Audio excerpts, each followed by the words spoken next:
Go ahead, Fago. Hey, how you doing, Sue? What do you think this team has to improve on to make a deep playoff run?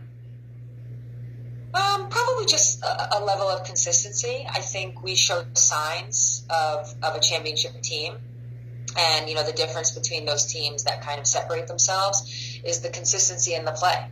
Not having lulls within games, within quarters. And that's not the same as, mistakes are always going to happen.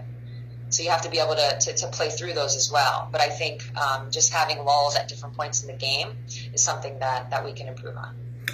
What makes Mercedes Russell such a dynamic player on both sides of the ball? I think you said it. I think she is dynamic. I think at her size, there's not very many players who can do the things she does. And I think there's actually even more to her game that we haven't even seen yet. But she just has, on top of all of that, we could sit here and talk about her size, her ability to move on the court, guard multiple positions. But to me, it's the fact that she's thinking the game. Like, she sees the game, she thinks the game, she understands the game.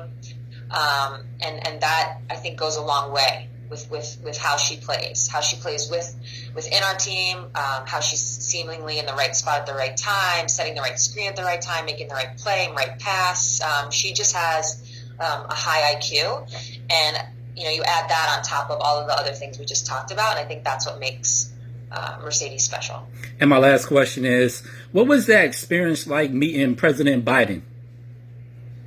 It was wonderful. It really was a great day.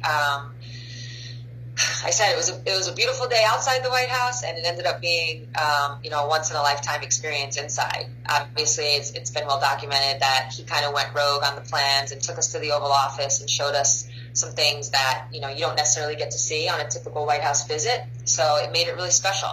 And of course, there's also the aspect of having a women's team be invited, be welcomed into the White House again, to be honored and acknowledged. All of those things are really important. We've been lacking that in the last couple of years. And I think, when people see a women's team being honored in that way, it goes a long way. These things matter. So it's nice to, again, be welcomed into the White House.